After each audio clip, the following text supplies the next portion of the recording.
Hi friends, good afternoon, happy Sunday. இந்த Sunday Monday அனைவருக்கும் மகளிர் தின வாழ்த்துக்கள். எனக்கு ஒரு சின்ன டவுட்டு. எந்த மகளிர் தினமானாலும் எந்த பண்டிகைனாலும் மகளிர் நமக்கு கிச்சன்லேருந்து லீவு உண்டா, விடுதலை உண்டா?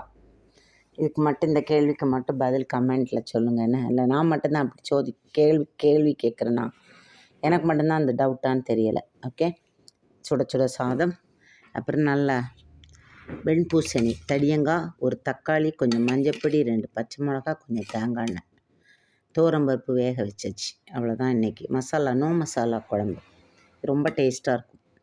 கேரளாவில் இது ரொம்ப ஃபேமஸ். இது பூசணிக்காய் வச்சு செய்யலாம், வெள்ளரிக்காய் வச்சு செய்யலாம், தண்ணிக்காய் எது வேணால் வச்சு செய்யலாம், கீரை வச்சு கூட செய்யலாம். அப்புறம் தொட்டுக்க நல்லா மல்லித்தொகையல். இது தீர்ந்தால் தான் அடுத்து புதினா தொகையல் வரும். சாப்பிடுங்க, என்ஜாய் பண்ணுங்கள். டேக் கேர், பாய்.